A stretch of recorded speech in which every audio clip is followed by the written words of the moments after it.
Seguimos con la palabra de Dios esta mañana, que dice: confesaos vuestras ofensas unos a otros y orad unos por otros para que seáis sanados.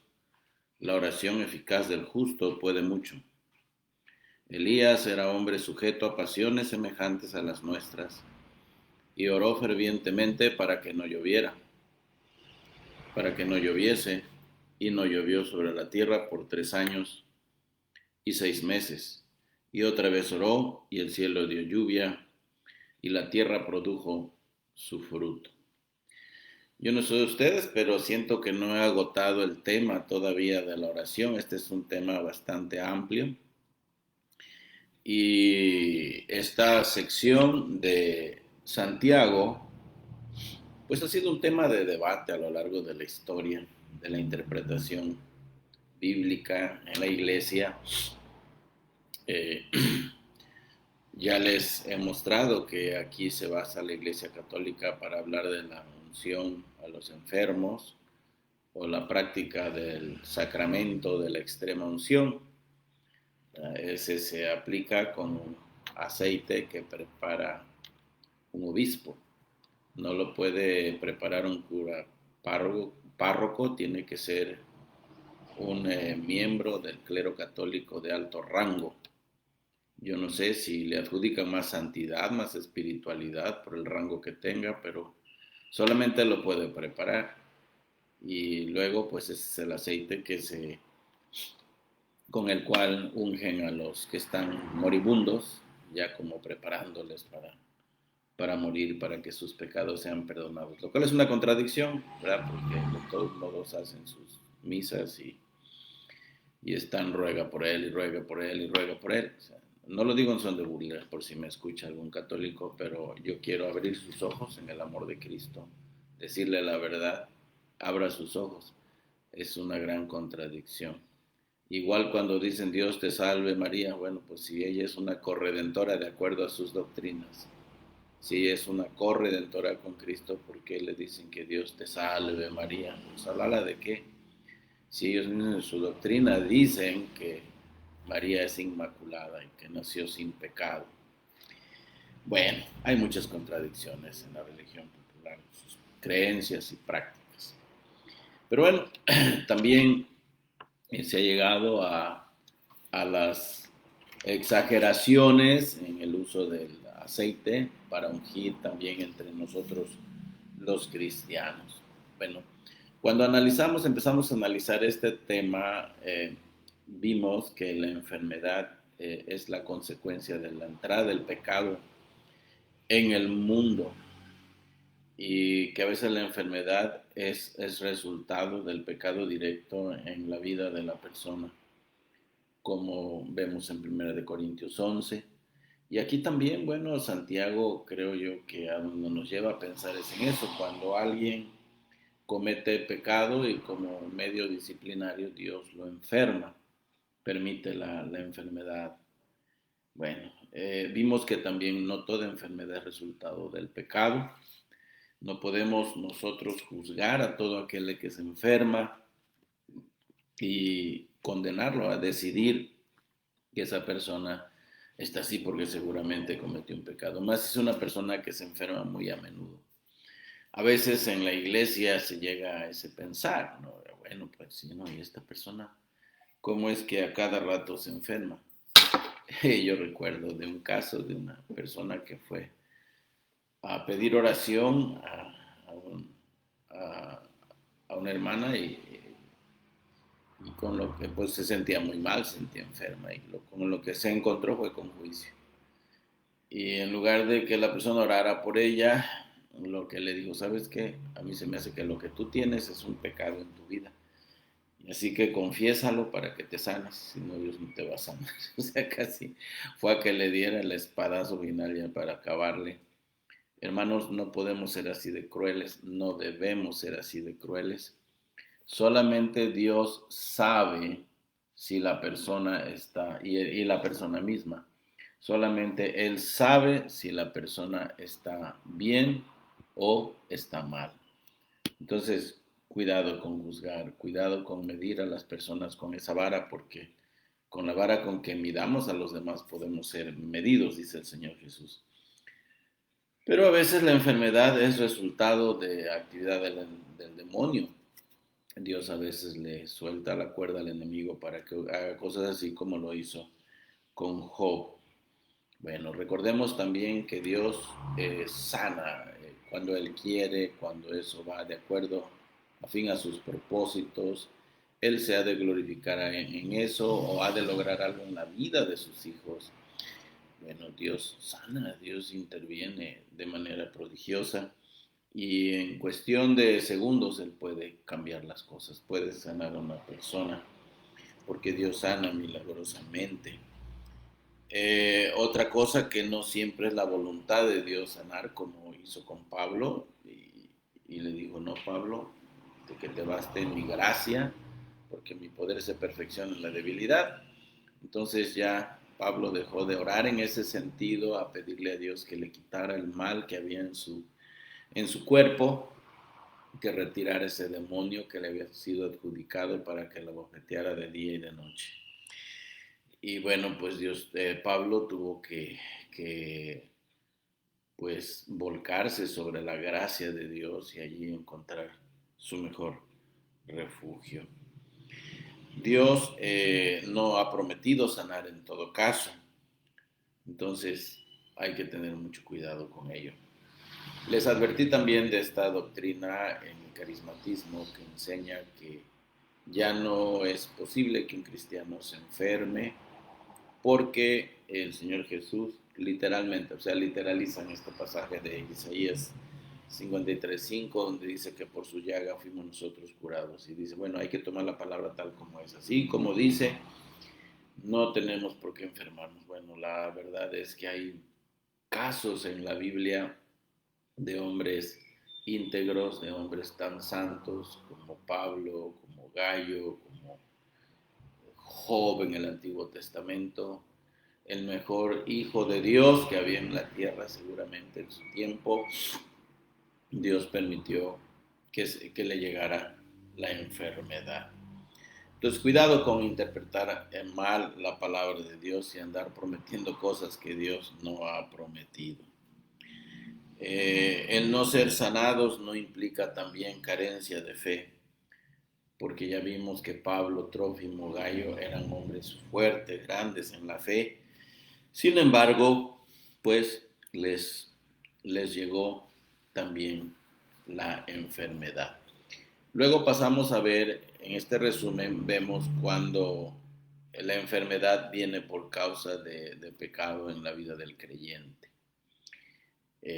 Puede venir, ya lo vimos en 1 Corintios 11, lo que Dios hizo con esos hermanos, que a unos les permitió enfermarse, les trajo la enfermedad como un medio de reprensión por haber hecho menos a la iglesia, por haber discriminado a los pobres de la iglesia. Dios se enojó con ellos. Podemos hacer enojar a Dios con nuestras actitudes, hermanos. Cuidado cuando nos expresamos mal de un hermanito. Ahora, sé que hay personas que dan lugar a esto, que uno haga juicio de manera sensata se puede hacer. Hay una manera correcta de discriminar entre lo que está bien y lo que está mal. Y hay personas que a veces no cuidan su aspecto físico, no tanto porque sean humildes. A veces es todo lo contrario. Caminan de cierta manera, hablan de cierta manera, se visten de cierta manera, porque quieren despertar compasión en la gente para que, bueno, los vean tan pobres, tan arruinados, tan necesitados. Es una manera disfrazada de convertirse en mendigos. Y eso es bochornoso, es vergonzoso para un hijo de Dios. Nuestro aspecto físico debe ser cuidado también, ¿verdad? Hay que ser dignos representantes de nuestro Dios aquí en la tierra.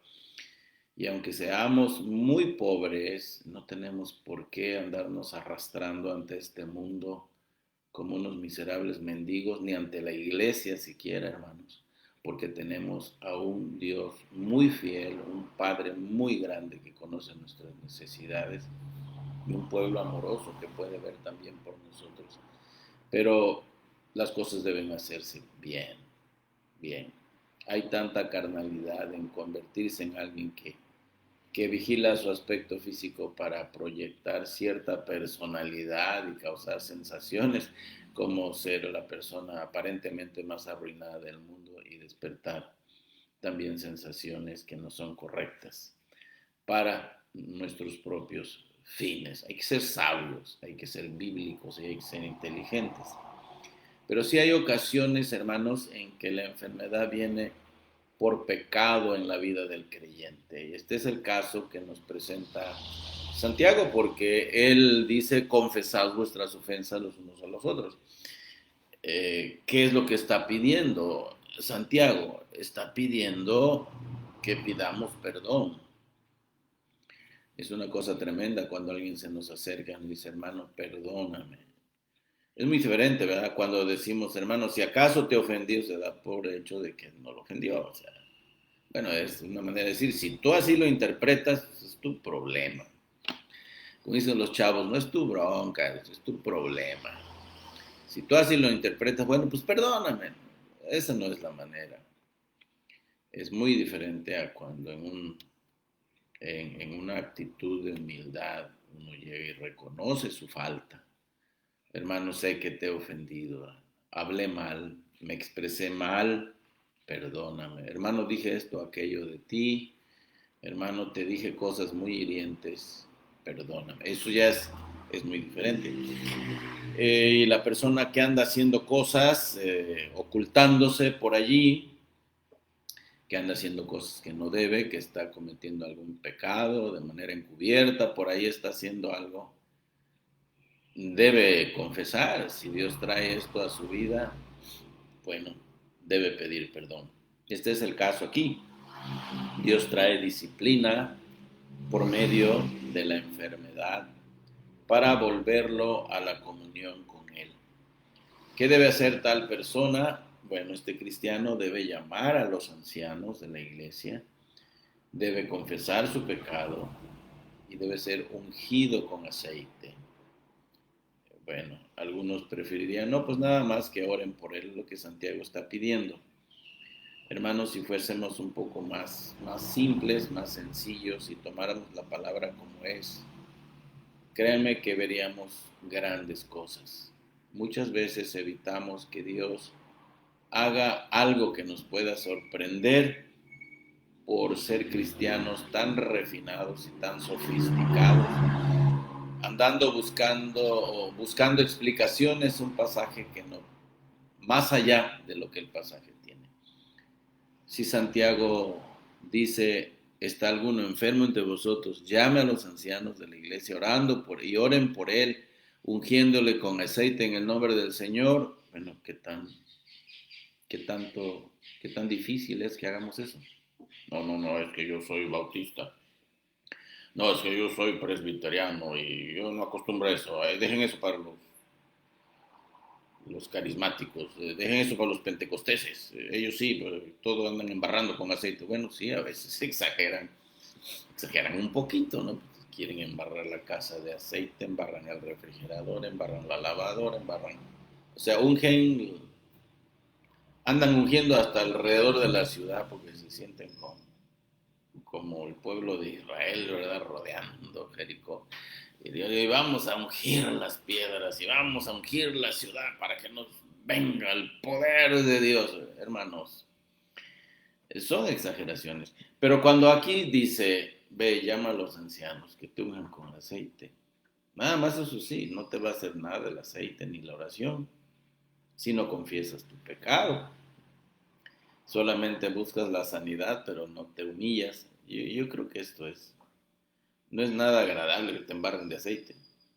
Imagínense ustedes cuando ungían a los profetas, cuando eran designados para este oficio, y o el sumo sacerdote o ungían al rey, pues era todo un cuernote así grandotote de carnero, ¿verdad? Que lo llenaban de aceite de oliva y llegaba el que ungía y se lo descargaba todo en la cabeza, ¿verdad? Todo el aceite le vaciaban todo el cuerno de aceite.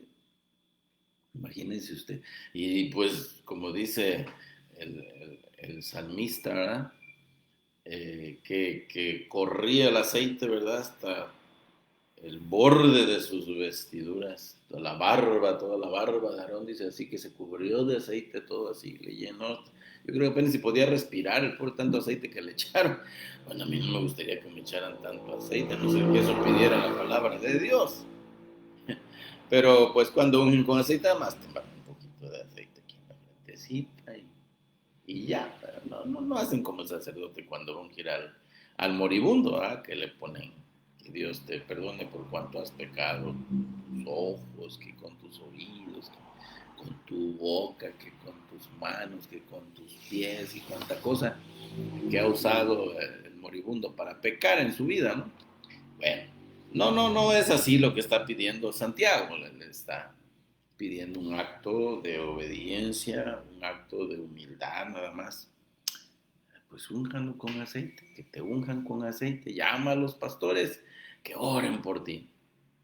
Y yo creo que en ese simple acto de obedecer a Dios hace grandes cosas. Ahora, ¿por qué ungir con aceite? ¿Acaso la oración sola no puede llegar? Pues en muchos casos sí, la oración sola llega. Cuando el Señor nos enseñó a orar y nos pone como modelo la oración del Padre Nuestro, en ninguna parte de esa oración modelo dice que se unja con aceite al orar. Bueno, pero aquí sí, ¿por qué? Porque aquí tiene que ver con un problema de salud. No se va a realizar la sanidad divina. El aceite no tiene ningún poder mágico, no tiene ningún poder para sanar, pero sí es un símbolo del Espíritu Santo en las Escrituras. Una oración de fe es la que se basa entonces ya aquí en la palabra de Dios. Confiamos que Dios puede contestar cuando Él quiere hacerlo, hermanos. Recuerden ustedes que el mismo apóstol Pablo no podía sanarse. Recuerden ustedes que Eliseo enfermó de gravedad y murió de esa enfermedad porque no pudo sanarse. Y ese profeta hizo maravillas, al igual que Elías golpeó con el manto de Elías en las aguas del Jordán y las aguas se abrieron, así como cuando había pasado con Elías caminando en seco, atravesando el río Jordán, cuando Elías había golpeado las aguas. Son maravillas. Podía hacer ciegos a la gente, podía resucitar muertos, hacían maravillas Eliseo. Y dado que pidió una doble porción del espíritu de Elías, era un hombre tremendo, le decían, Padre mío, Padre mío. Era un hombre muy respetado, pero pues, los profetas no podían sanarse si Dios no quería. Y es muy interesante que cuando llegan esas bandas armadas y avientan así por ya lo habían sepultado a Eliseo y bueno, en una de esas ocasiones, cuando hay guerras, ¿verdad? Con el pueblo de Dios y estas bandas armadas, los extranjeros que llegan allá a atacar al pueblo del Señor y avientan por las prisas a un muerto, cayó ahí en la tumba de Elías y toca los huesos de Elías, el muerto resucitó, nada más por tocar los huesos de Elías, imagínese usted, qué cosa tan tremenda, pero perdón, de Eliseo, los huesos de Eliseo, pero cuando se trata de Pablo, dice, ¿quién enferma y yo no? Y luego dice, pues a Trófimo lo dejé enfermo allá en Milet, oré por él, no se sanó. Yo creo que hasta el mismo Pablo se confundía a veces, bueno, ¿y por qué no sana? Bueno, porque no es la voluntad de Dios.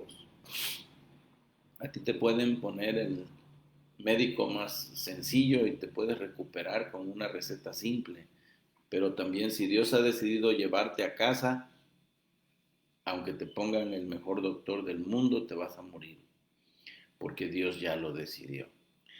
Pero cuando Dios quiere hacer cosas así, hermanos, tenemos que ser simples, tenemos que ser obedientes, solamente tenemos que obedecer.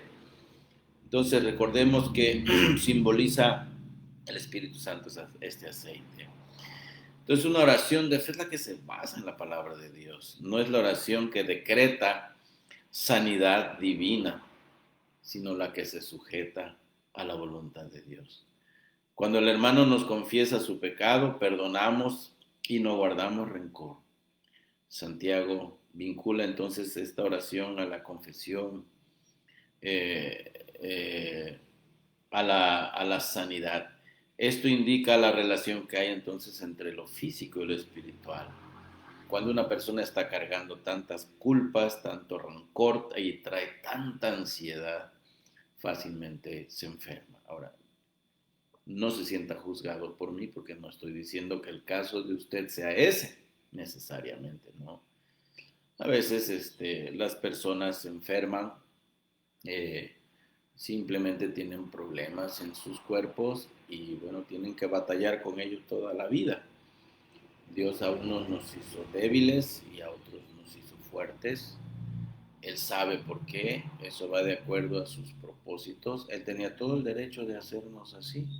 Y hay personas que son muy frágiles en su salud y con cualquier motivo se enferman. Bueno, hay que orar por ellos. Entonces, pero sí es cierto también que lo que es venir cargando esa culpa, ese rencor, ese odio, ese resentimiento y vivir en ansiedad, es obvio que puede incluso, como dicen los doctores, hacer mutar las células de tu cuerpo. Te puedes enfermar de cáncer, de cualquier cosa. Debemos tener mucho cuidado. Entonces el pecado que trae a veces trae la muerte, como sucedió a los corintios. Ahora dice Pablo, confiésense sus pecados los unos a los otros. Confesaos vuestros pecados unos a otros y orad unos por otros para que seáis sanados. La oración eficaz del justo puede mucho. Esta es una gran verdad bíblica. Fíjense ustedes que la confesión a un sacerdote no es requerible en la palabra de Dios, pero sí la confesión de los unos a los otros. Si confesamos nuestros pecados a Dios, es lo correcto. Si pecamos contra algún hermano, debemos ir con ese hermano y decirle, hermano, he pecado contra ti también. Entonces la oración energética es la que Dios oye. Estoy aquí prácticamente diciendo de manera literal lo que está sugiriendo Santiago en este texto que estamos viendo. Cuando dice la oración eficaz del justo puede mucho. La oración energética, oraciones apasionadas de gente piadosa, tienen el poder de lograr mucho. Es lo que dice aquí literalmente el pasaje. Cuando alguien está andando en los caminos de Dios, es alguien piadoso, es alguien correcto, es alguien que anda bien espiritualmente y ora de manera apasionada, haciendo creer a Dios que tiene interés en lo que está pidiéndole y lo hace de manera energética. Dios oye esa oración. Hay un caso ahí en Números 11:2, donde, bueno, Dios ha traído castigo al pueblo de Israel por haberse quejado, por haber murmurado contra Moisés y contra Aarón, contra Dios. Dios se enojó con ellos e hizo que ardiera un extremo del campamento y ya se estaban quemando, iban a morir miles de personas. Pero dice Números 11:2 que Moisés oró fervientemente. Moisés se postró delante de Dios, oró con fervor, oró energéticamente y Dios lo oyó. Y el fuego se extinguió. Ese fue el extinguidor que apagó el fuego, la oración energética de Moisés, porque la oración eficaz del justo puede mucho. Esa es la clase de oración que impresiona el corazón de Dios. Es la oración eficaz. La palabra eficaz es la traducción de una palabra griega que suena casi igual en español. La palabra eficaz viene de la palabra energeo, griego energeo, y de ahí viene nuestra palabra energía. Es fuerza, es poder, es potencia. Entonces es la oración energeo en el griego. Esta es la oración eficaz. Esta es la oración energética que Dios escucha.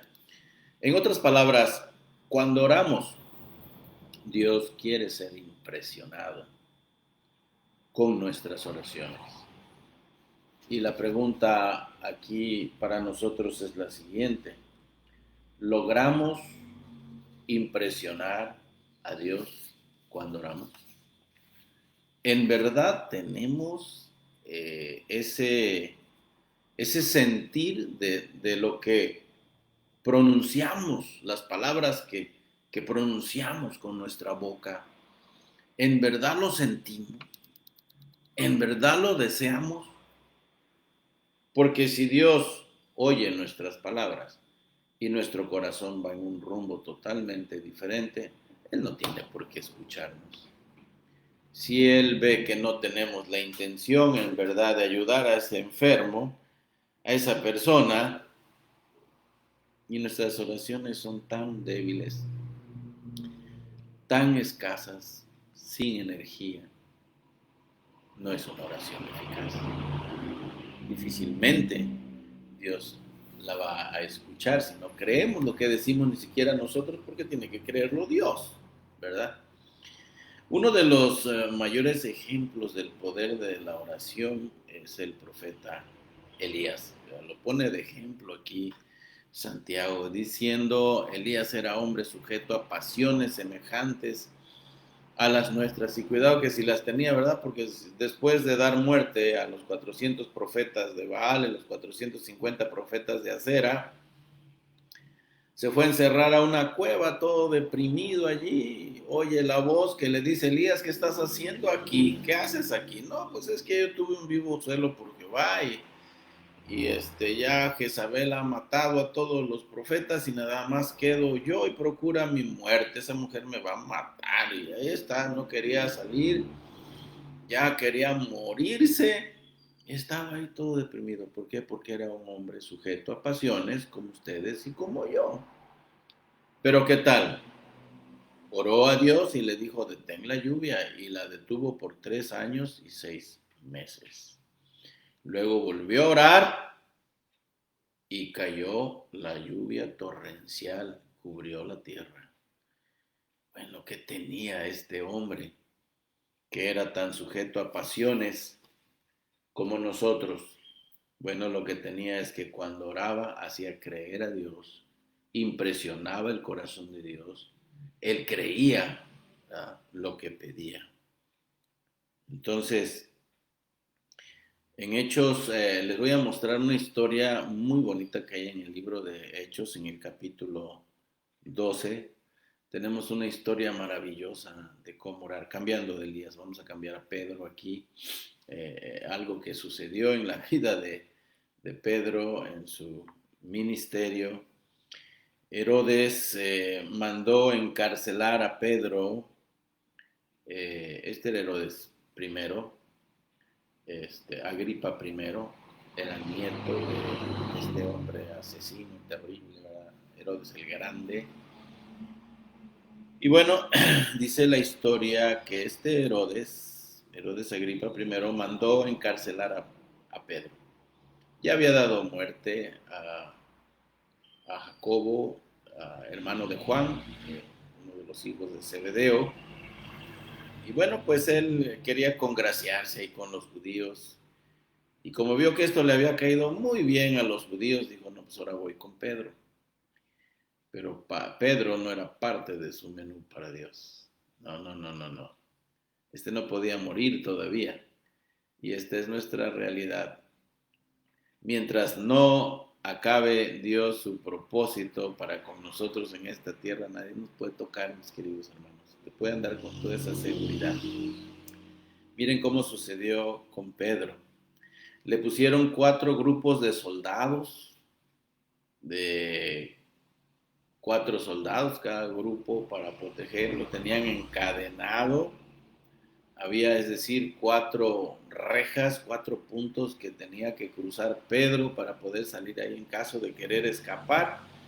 Humanamente hablando, eso era imposible. Los soldados romanos debían estar despiertos toda la noche cuidando al que estaba preso y no podría escapar, a no ser que Dios les provocara un sueño muy fuerte y mandara un ángel, ¿verdad?, para sacar a Pedro.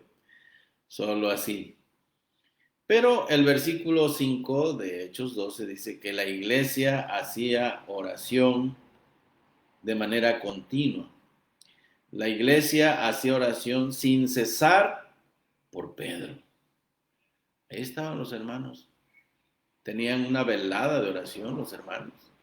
¿Y qué era lo único que pedían? Señor, saca a Pedro de la cárcel. Señor, libera a nuestro hermano Pedro. Hermano, ya, Señor, ya mataron a nuestro hermano Jacobo. Oh, Señor, que no le corten la cabeza a Pedro. Señor, restituye a este siervo tuyo. Nos hace falta aquí que nos predique la palabra. Bueno, Dios escuchó la oración, ¿verdad? Hermanos, esos hermanos en verdad lograron impresionar el corazón del Señor y Él contestó de tal manera que cuando llegó a la casa, esta debió ser la casa de la madre de Juan Marcos, y allí y en Jerusalén, y debió, ser una cosa tremenda. Estaban consternados porque ellos sabían que iba a morir, pensaban que iba a morir. Pero estos hermanos se metieron con Dios, le pidieron a Dios de tal manera, oraron de tal manera. Yo espero que usted y yo estemos entendiendo algo muy importante en esta mañana. ¿Qué es en verdad una oración eficaz? ¿Qué es en verdad una oración de fe? Bueno, es una oración, hermanos, energética, como dice la palabra energeo, que logra llamar la atención de Dios. Y Dios se mete y dice, estos van en serio. Estos están pidiendo, en verdad, en serio, no me están exigiendo, pero sí, están tan decididos a que yo libere a Pedro, que saben una cosa, lo voy a liberar. Y de tal manera que ni lo van a creer. Sí, les voy a contestar.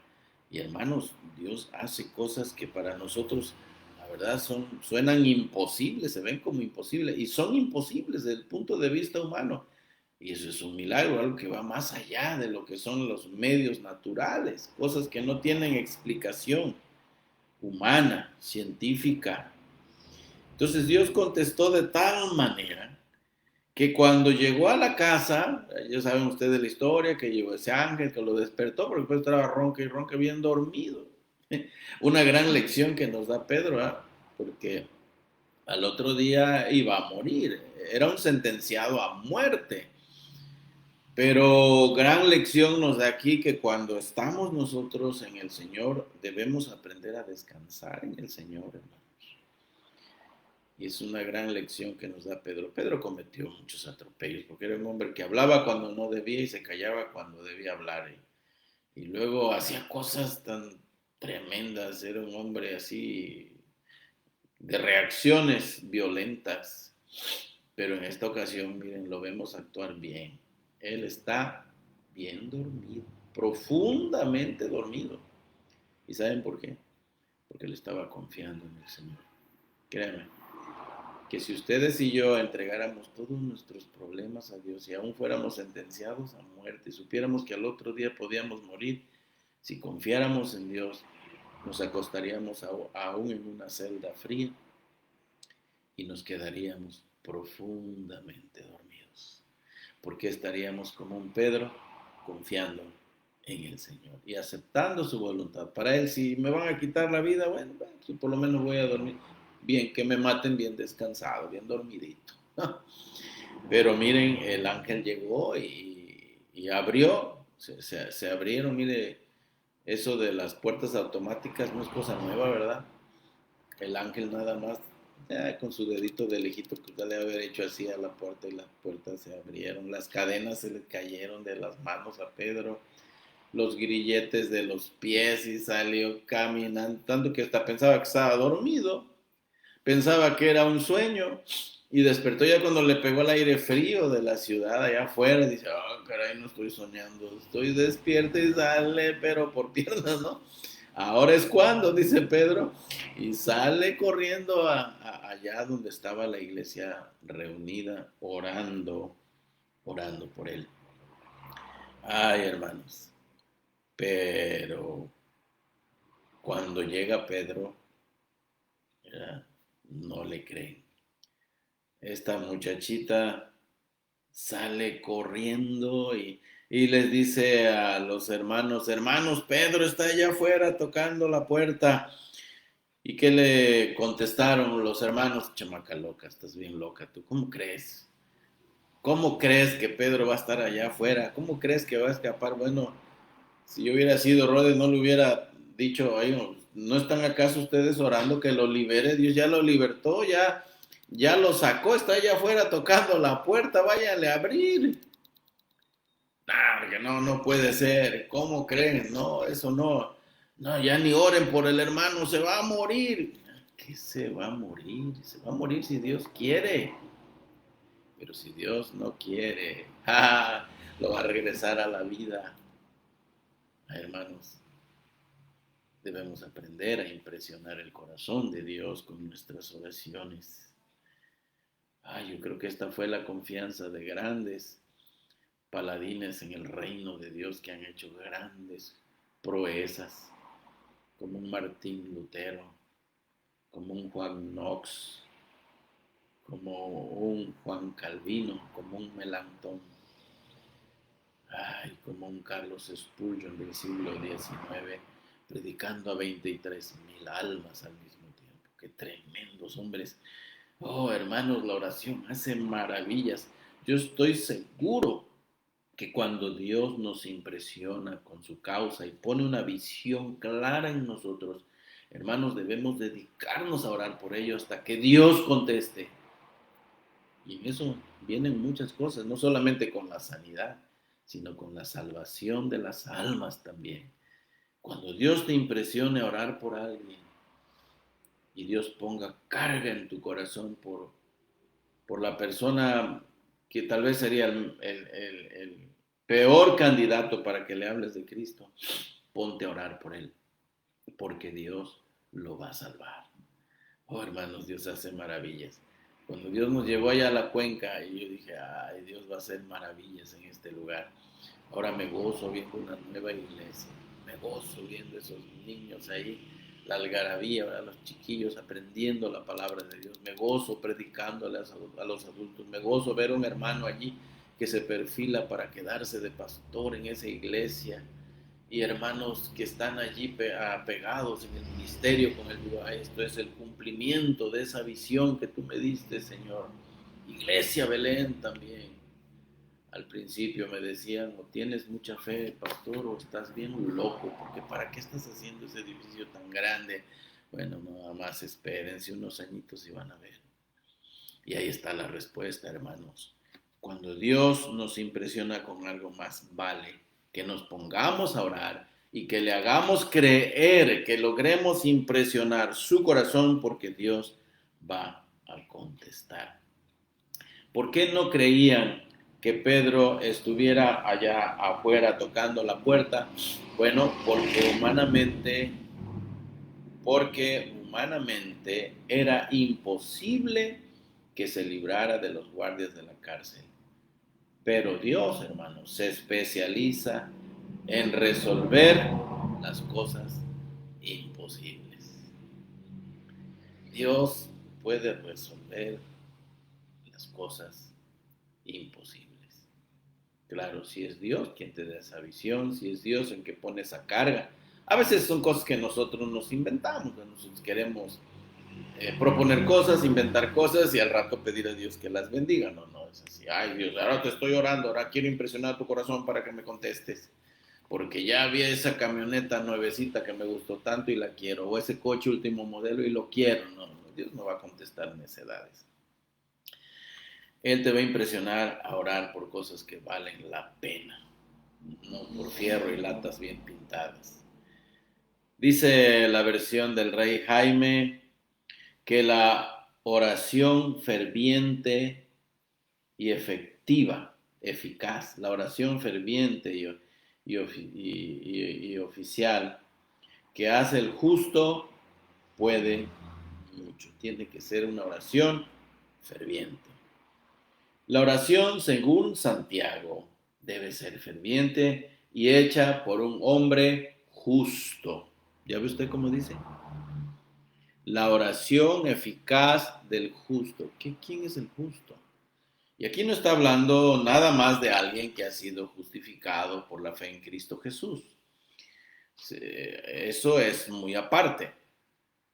Está hablando más bien de alguien que está completamente entregado al Señor y a su causa. Es una persona que ha tomado la vida cristiana con seriedad.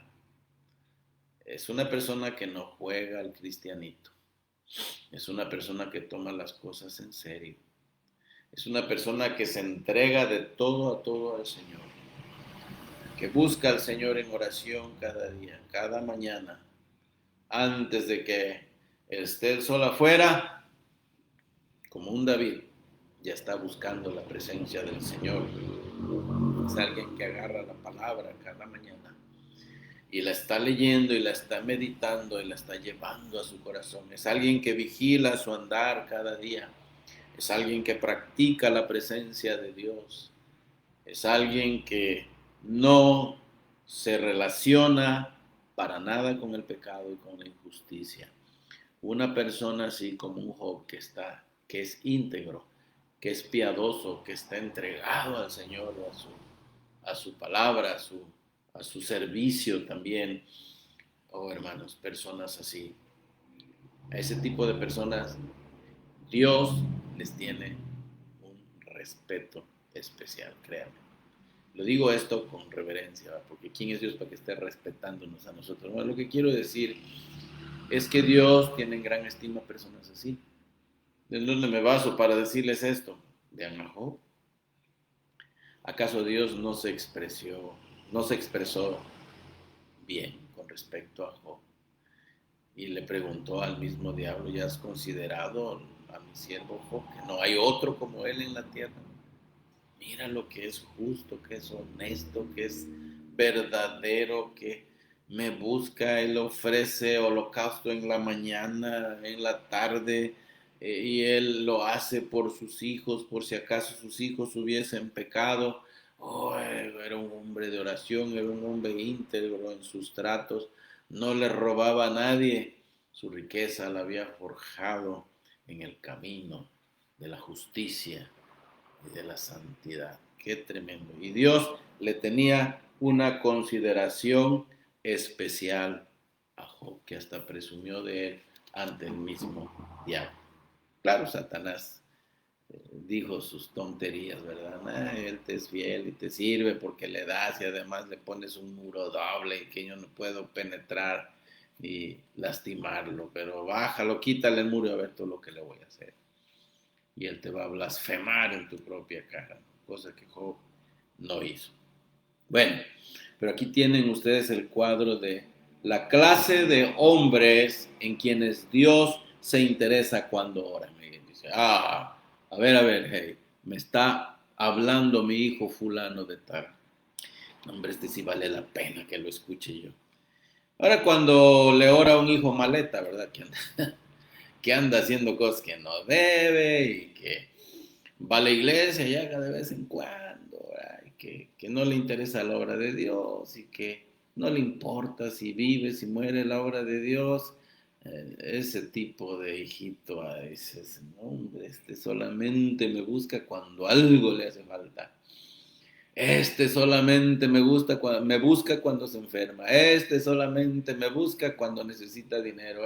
No, hombre, ya está, Dios se siente harto de gente así, ¿verdad? Abusiva de su gracia. No, a Dios se le busca con el corazón, hermano. Entonces, cuando un hijo piadoso lo busca. Ahora ya consideraron la oración de Josué cuando peleó contra los 5 reyes amorreos para ir a defender a los gabaonitas. Eran tantos los que tenían que atacar, ¿verdad? Tenían que defenderse de tanta gente. Imagínense, representaban aquí a 5 clanes, de 5 reyes. Qué gentío habría ahí para deshacerse de ellos. Y no le alcanzaba el tiempo a Josué. Y Josué hizo una oración bien extraña. Una de las oraciones más raras. Yo jamás me atrevería a orar así. Sobre todo cuando me hacen el cambio de horario, no me gusta, ¿verdad? No me gusta el cambio de horario. Este que cambiaron, pues sí, me gusta el normal, pero el otro, a que me quiten una hora, me gustaría en ese momento sí orar. Ay, Señor, extienden una hora más. Que se detenga el sol por lo menos una hora. Bueno, pues yo no tengo esa fe para orar así. Pero ¿saben qué? Josué sí la tuvo. Sí la tuvo. Esto está tremendo, hermano, registrado en la historia. Y es algo que no tiene explicación. No debemos, como dijo Spurgeon al respecto, ¿no? Es algo en lo cual no debemos buscar una explicación, sino más bien inclinarnos y adorar. ¿Qué les parece esa explicación de Spurgeon? A mí me encanta, porque a todo le queremos buscar una explicación científica, no la vamos a hallar, pero Dios puede hacer las cosas así. Puede hacer que, aunque tal vez la Tierra siguiera en su movimiento de traslación y de rotación y el Sol allí y toda la cosa siguiera normal, Dios pudo haber hecho que se viera como si el Sol se hubiera parado. O sea, ¿qué le vamos a buscar a esto? Pero dice Spurgeon, dice, no es para andar buscando una explicación científica aquí, más bien es momento de inclinarnos y adorar a nuestro Dios. Porque dijo, sol, detente en Gabaón y tú luna en el valle de Ajalón. Y el sol se detuvo y la luna se paró. Bueno, ese lenguaje bíblico es muy simple, muy sencillo, para que lo entienda la persona más simple. Y el sol se paró en medio del cielo y no se apresuró por casi, no se apresuró a ponerse por casi un día entero. Josué 10, 12 al 13. Qué tremendo. Hermanos, si queremos grandes respuestas, deberíamos orar como estos hombres. Deberíamos en primer lugar tener la piedad de esos hombres y luego orar con la energía, con la eficacia, con la energía que esos hombres oraban, que hacían que Dios se interesara en sus peticiones. Bueno, el secreto de la oración que es contestada, entonces es la que descubre la voluntad de Dios. La oración contestada es la que da por hecho la respuesta. Hay un pasaje un poco extraño allá en el Evangelio de Marcos, está en 11:24, que dice, por tanto os digo que todo lo que pidiereis orando, creed que lo recibiréis y os vendrá. Bueno, dicen los estudiosos del griego, y yo no soy ley para esto, ¿verdad? Pero dicen los maestros del griego que la traducción correcta allí debe ser creed que lo recibisteis. Creed que lo recibisteis. Tomarlo como un hecho. Y eso es lo que hizo Josué. Él tomó como un hecho que se iba a parar el sol y que se iba a parar la luna y que iba a haber luz para destruir a sus enemigos hasta que tuviera que acabar con el último. Y Dios contestó su oración. Bueno, pues es así como debemos orar, hermanos. Eh, Debemos creer que Dios ya contestó. Creed que lo recibisteis.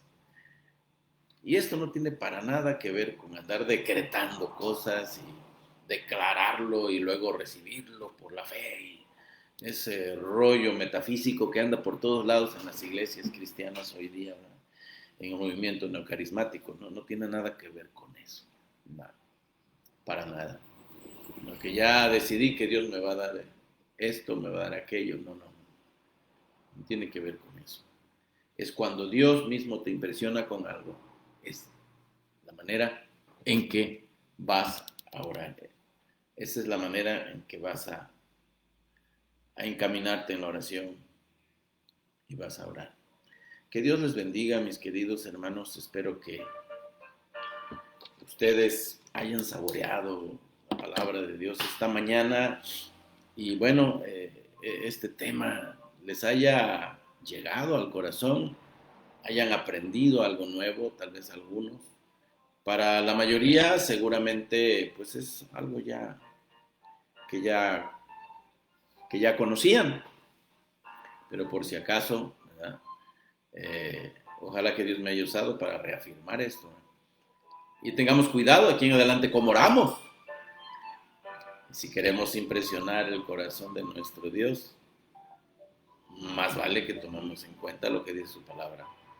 Oremos con energía, oremos con energía, oremos con eficacia, pero también consideremos que Dios ama la vida justa, porque es la oración eficaz del justo, la única que puede mucho. Que Dios les bendiga, mis amados hermanos. Si Dios lo permite, nos vemos mañana en nuestro segundo devocional de la mañana. Espero que de esta mañana lo hayan disfrutado. Dios les bendiga. Hasta mañana.